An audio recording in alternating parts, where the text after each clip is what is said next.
on the VinceEverettEllison Show. Man, I've been getting some very, very interesting comments regarding my commentary on Martin Luther King Jr. And I'm going to answer some of the questions people have regarding him and why I am coming for Dr. King like I am. So we're going to talk about the comments, some of the questions people have had about me and Dr. King today on the VinceEverettEllison Show. All right, let's get this thing started. You know, it was the great Eleanor Roosevelt who said, no one can make you feel inferior without your consent. And think about that, y'all. No one can make you feel inferior without your consent. This was a relatively unattractive white lady, turn of the century, became First Lady of the United States of America, and she's talking to people, telling them, nobody can make me feel inferior. I'm a woman, and I walk harder than any man has ever walked in this country, and Eleanor Roosevelt did.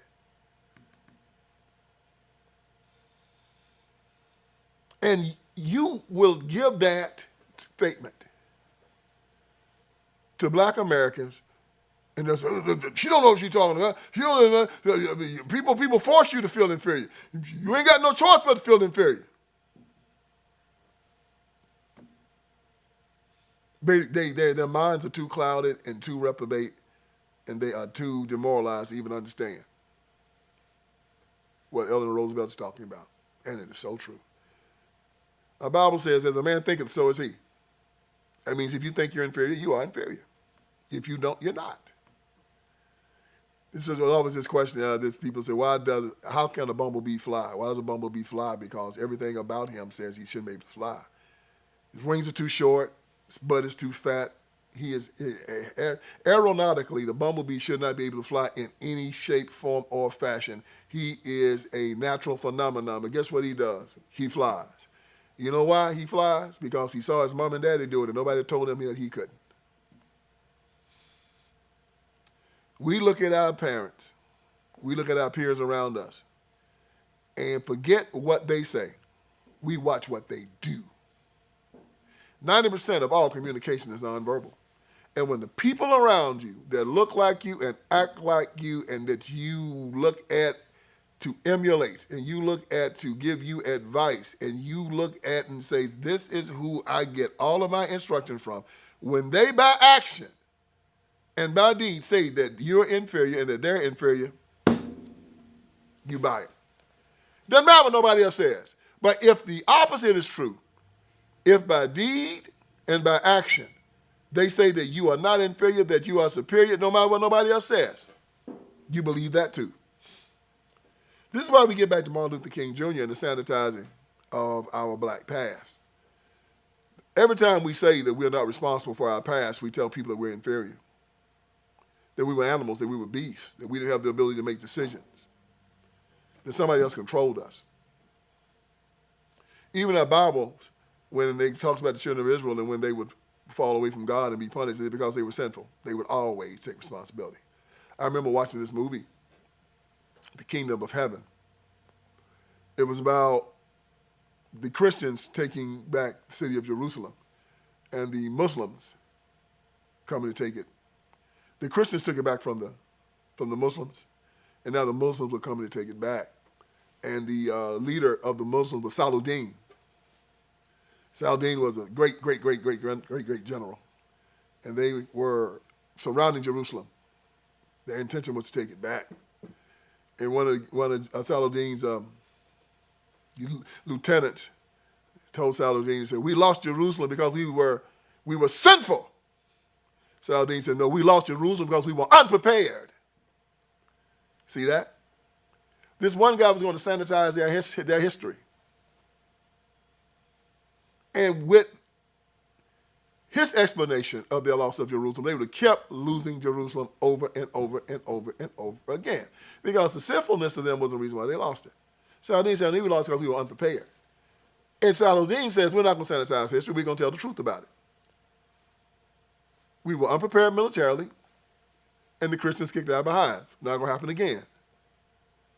This is black people in America right now with us talking about our history. We're always trying to sanitize it, say it was something that it was not. We had no control during slavery. We had no control during Jim Crow. It was white intimidation. Oh, it was too many white folks. There were 3 times more black men in South Carolina than white men. So how did they subdue us? Coward. We were cowards. Black men were cowards. 2 times more in Mississippi. How did they subdue us? They were cowards. They came up with the Mississippi and the South Carolina plans. They're part of history, and they control black men, beat them down. They still do it. Still control you ignorant behind Democrats. Bunch of slackers, liars, and ne'er-do-wells. Listen to a bunch of punk behind black preachers who ain't no count. Same thing. Variation on the theme. And Martin Luther King Jr. was not the beginning of this. He's just taken and wrapped it up. So a lot of people have been asking me questions and commenting on my content regarding Dr. King. I'd like to talk about some of it. And the one that I get more than anything is when the people are angry at me. Or when they throw out this, you ought to be ashamed of yourself talking about Dr. King like that. You wouldn't have nothing without Martin Luther King. I stop them right there. I said, I wouldn't have nothing without Martin Luther King. No, you wouldn't have nothing. I said, you just put Martin Luther King Jr. in the place of God.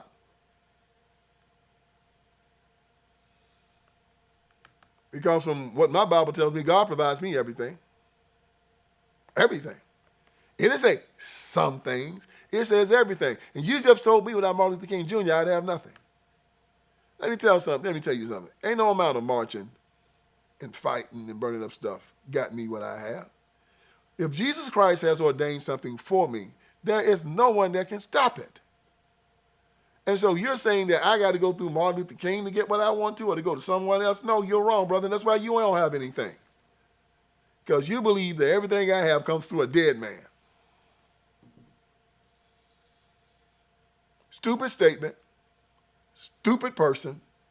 And I know what I've just said right now is going over your head, and you're going to try to argue your way out of that one, because most of these people are just too stupid to understand and hear the truth. They're too demoralized. They're too beaten down within their souls to understand the truth. So maybe this is for somebody else who wants to hear the truth, because I know this. The people that wrote me that, not going to hear anything I say. All right, another one. Well, Dr. King gave us the right to vote. Try again. Black men got the right to vote with the 15th Amendment in 1870. Black women got the right to vote with the 19th Amendment in 1920.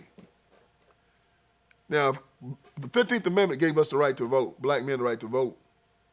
How did Dr. King give us the right to vote? Takes as much time as you need. Well, the white man was keeping us from voting.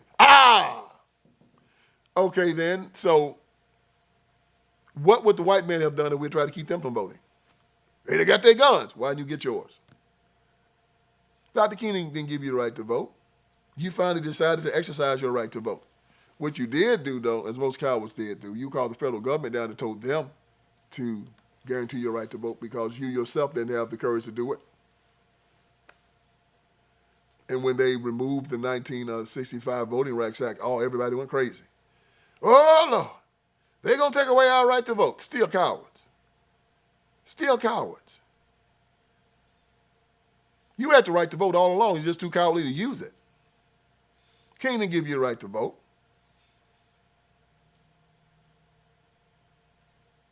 You just decided to exercise it finally in your life. Stop being the coward that you were. You kept your own self from voting.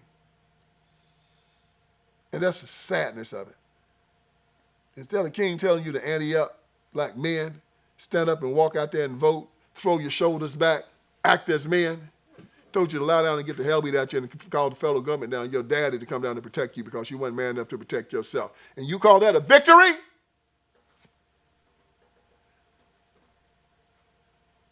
To have yourself castrated in front of the world, you call that a victory? Shows how reprobate your mind is. I can't protect myself. So I got to call down the feds to protect me from the all-powerful white man that won't let me vote. Well, why don't you do something about it? I scared, boss. I scared. So then they say ending segregation was good. Look, let me tell you something about segregation. I was not a fan of segregation, never said we should have it. Legal segregation is wrong. But something that's equally as wrong is forced integration.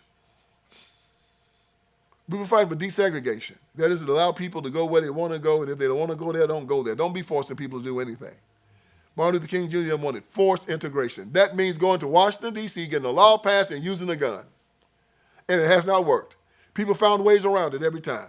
Moving into gated communities, getting bigger pieces of private property, having private clubs, all these things were justified by the Supreme Court. So all of that marching, all of that singing just gave people who wanted to stay away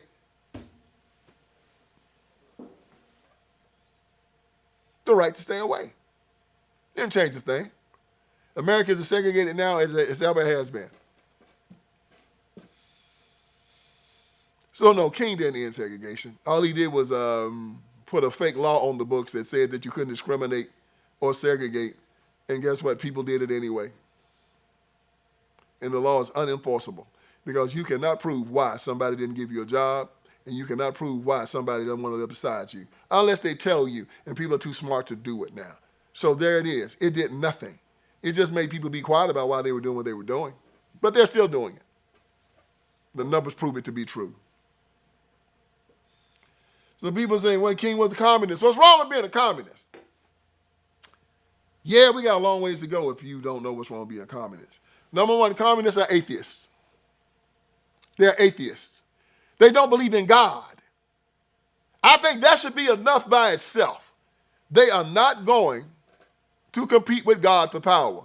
And their job is, and their goal is, to have an atheist country where God does not exist. In Cuba, when Castro and Che took over, they brought in atheism. Don't get it mistaken, baby. No. There's no religion in Cuba. Soviet Russia, same thing. China, same thing. So that's number one. So if King was a communist, that means he was he was an atheist. Get this in your stupid head, your thick skull. If he was a communist, he was also an atheist. And he said in his writings he didn't believe in the deity of Christ. He didn't believe in the virgin birth. He didn't believe in the resurrection. He didn't believe in hell. So it coincides with his communism. He didn't believe in Christ. And he goes into the church and lies about who he was. I'm a reverend. I'm a Baptist minister. No, he wasn't. He was a politician. And then the second thing about communism. Do you know communism takes away all your private property? Now, I know you brothers like your cars. You like your cars more than anything. They're going to take them. If you got a house, they're going to take it. If you got too much jewelry, and I know you love your jewelry, they're going to take it. No private property. Y'all going to wear the same thing. You're going to always live in the same houses. Y'all going to drive the same old piece of cars. And y'all going to eat the same foods. No variety. That's the system you stupid jokers are asking for. That's what's wrong with being a communist. You have no freedom to assemble. So y'all like to go to the club and get down, go to the strip club. Yeah, that's over with. No freedom to assemble. No freedom of speech. So all y'all want to go out there and talk trash and do hip hop. Yeah, that might be good for a lot of y'all. All that's gone. That's the system that you're asking for. So keep on asking for it. You just might get it. Some people even say they're glad he wasn't a Christian. Glad he was a hoe chaser. That made them like him more. To you people, I got nothing to say to you. You're reprobate, you're terrible, and I'm glad that you're owning your own because y'all know who King was. Y'all like him that way, and y'all saying, I'm glad that he's been outed as being one of us, the satanic, the cruel, the mean, the Democrat. So you people that are saying we're applauding the fact that King was a homemonger, a hoe chaser, an adulterer, a communist, yeah. On your own. You're right. Accept him. He's part of your clique. And people said that you can be flawed and do great things. I agree with that. Yeah, you can be flawed and do great things. Hell, there's never been a man that did great things that weren't flawed. Nobody's arguing that point. But King wasn't flawed. He was a plant. He wasn't a guy that was a Christian, that wasn't a true blue patriot and an American that was trying to do great things. No, King was a plant. King was a communist that came in and lied to people and came in and tried to stir up and destroy the country undercover. They came in and debased the black community and the black church undercover. So he wasn't just a guy that was out there doing things that were trying to help people, and he just screwed up every now and again, as we all do. It's different when you see that guy's an active traitor. When you see that a guy is actively lying, then you see a guy that is actively not who he says that he is. If you can't see that, something's wrong with you. It's the person actively lying to you about his intentions every single solitary day. This is a difference between, there's a difference between that and a person that screws up every now and then, takes a drink, slips up, has an affair. That's different.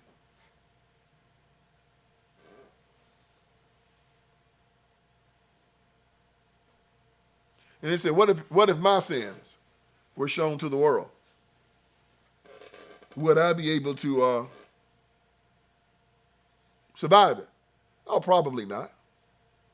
I mean, no, I don't think no one could if their sins were shown to the world. Well, that's not what we're talking about.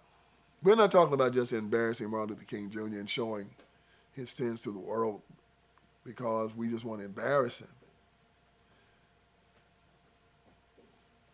It's the difference between sins and crimes. You know, taking a drink, having an affair, lying. That's one thing. But to show that you're an active traitor to the United States of America, to show that you are actually saying that you are a minister of the gospel of Jesus Christ, but you're actually an atheist.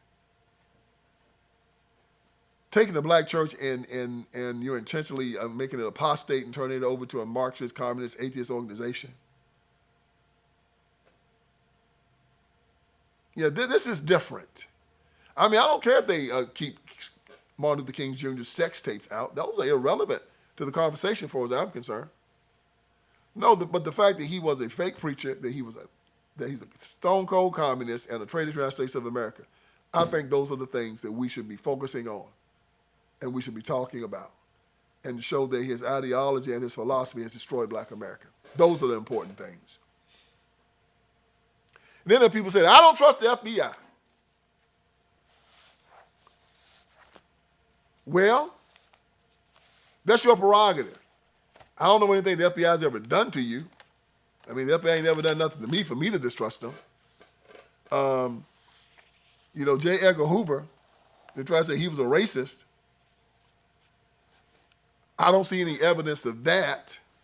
I know that Hoover didn't like Martin Luther King Jr., but I think he had good reasons for not liking King. I mean, J. Edgar Hoover knew Whitney Young. He knew Roy Wilkins from the NAACP. He knew James Farmer from CORE, and he respected them all. He met with them, talked to them, and respected all of them. But he had a real disdain for Martin Luther King Jr., and you know why. Because Hoover had heard the tapes, and he knew that the rest of these guys were clean, and he knew that Martin Luther King Jr. was a hypocrite and a liar.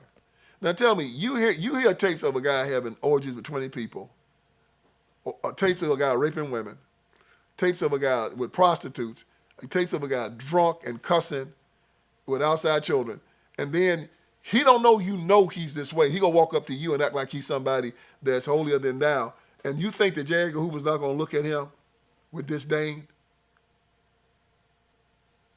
He wouldn't be a man of virtue at all if he didn't.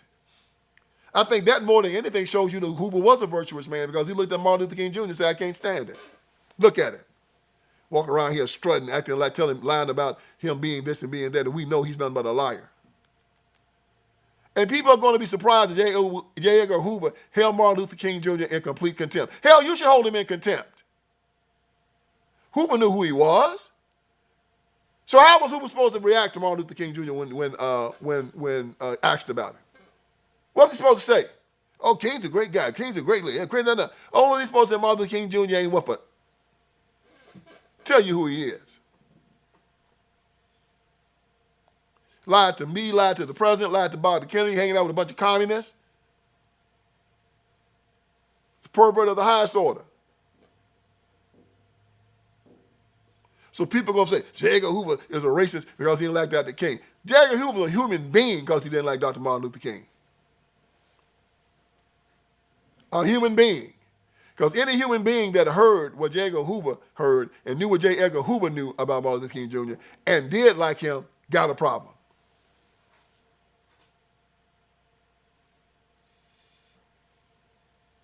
And you know what? Here's one thing. People always say that what J. Edgar Hoover did was against the law, illegal wiretaps, illegal this, illegal that. How many people's gone to jail? The people told me, what Hoover did was illegal. What Hoover did was wrong. It should be all burned up because it was illegal. Well, how come nobody going to jail for it? How many people's gone to jail? Right, 0. Not one. Because it wasn't illegal. King had lied to the president. Hoover had some wiretaps set up looking for communist spies. King showed up with a group of communist spies after he told the president of the United States of America, the president, he was going to cut the guys loose. He took the pictures of Bobby Kennedy and said, I thought this guy was supposed to be cutting these communists loose. And Bobby Kennedy said, he lied to me. And Bobby Kennedy, according to the law, authorized the wiretaps. J. Edgar Hoover never put a wiretap on Martin Luther King Jr. that Bobby Kennedy did not authorize. And when Katzenbach, who was Attorney General under told him to take him down, he took him down. After 1965, Martin Luther King Jr. wasn't wiretapped any longer. The FBI would infiltrate and follow him, but the wiretaps were gone. They didn't know about his shenanigans at the Lorraine Motel that night because he wasn't wiretapped anymore. After Johnson was done with him, he was done with him. So no one is going to jail for any of this, which means it was all legal. None of it was illegal. But you know what? Here's the last one. I've had people send me comments, I don't care what you say about Martin Luther King Jr. He was a great American. I love him. And I'll never take his picture off my wall. And there it is. There it is. That's the Stockholm Syndrome and that's the cognitive dissonance. No matter what he does, no matter what I show you, that's the person that's demoralized. They admit to it. It's nothing I can say. It's nothing I can show them.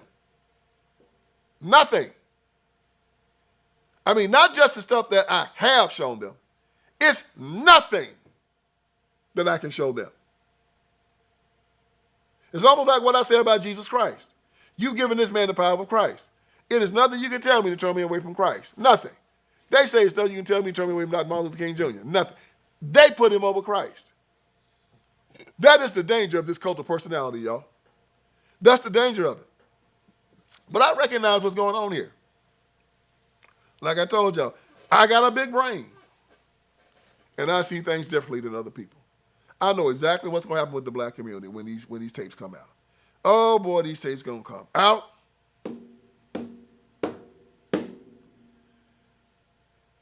And I'm going to say like I always said. I'm going to say, I told you, I told you, I told you, I told you, I told you.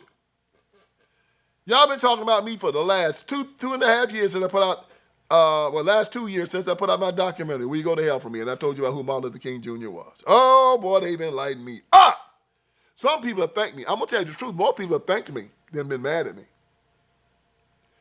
Yeah, I'm serious. It's 50-1.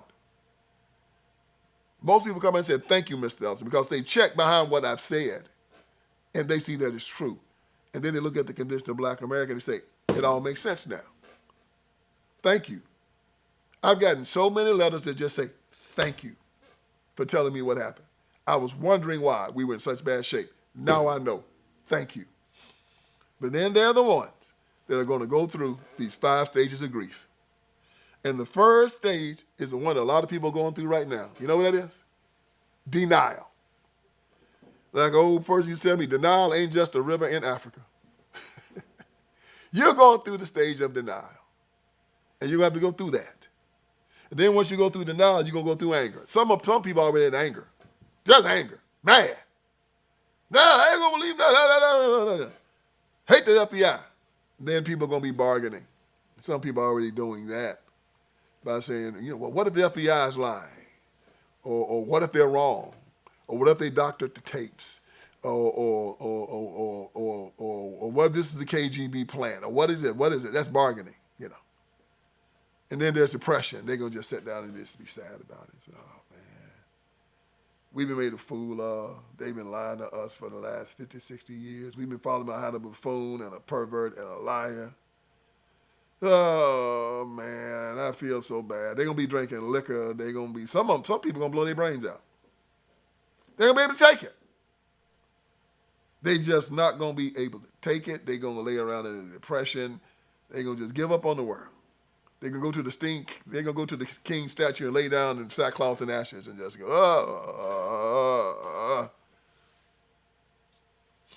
And then it's going to be the last stage. And I hope I'll be around long enough to see it. And that's going to be acceptance. Because y'all, Martin Luther King Jr. was a communist. Martin Luther King Jr. was a pervert. Martin Luther King Jr. was an anti-Christian bigot. Martin Luther King Jr. was a liar. And Martin Luther King Jr. was a traitor to our country. It's time for us to put him exactly what he deserved. Same as the Soviet Union did Stalin. De-Stalinization. De-MLK-ization. It's time for us to start talking the truth, teaching the truth. And then once we stop sanitizing our past, stop lying about our past, stop lying about our leaders, stop lying about the reasons why we failed, we can start building a better country, because most of the problems that are had in America right now come from the black community. Most of the crime, most of the poverty, most of the early deaths, all of it. We correct this part of American society. We correct most of America. Trillions of dollars spent every year just to hold up these people that will not work, will not take care of their children. So many problems can be solved, and we just solve the problems in the black community, but we cannot solve it until we deal with this. As I told you before, this ideology must be pulled out root and stern. Dreaming about a day that you won't be judged by the color of your skin, but by the content of your character. Let me tell you something. You will be judged by the content of your character. It is inescapable. Not judged by the color of your skin, unless you're being judged by an insane person. You got to be dreaming about that. That day's always been here. It was here then. Gave you a fallback position thinking people judging you by the color of your skin. No, they judge you by your character. And if you show the character of a coward, no matter what your color is, you're going to be treated like a coward. We'll never be just and satisfied. Not until justice rolls down like water and righteousness like a mighty stream. Tell me, we'll never be satisfied. And Jesus said, the peace I leave with you. On some certain day, we'll be free at last, free at last, free at last. Thank God Almighty, free at last. When Jesus Christ said, y'all, you are free. We're coming to government to get our unalienable rights. When God gave us our unalienable rights, all of it a lie.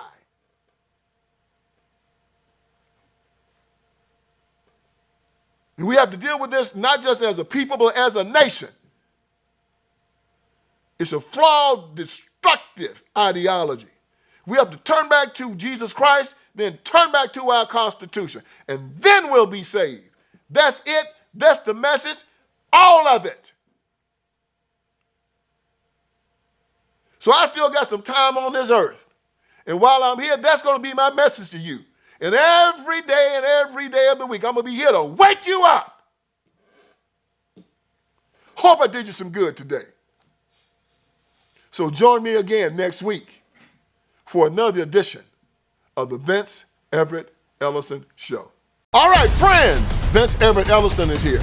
I want you to go to my website, and on my website, you're going to see a lot of great stuff, man. You're going to see that we got t-shirts, we got caps, you got my books, my documentaries, you got all kinds of stuff on VinceSpeaksTruth.com.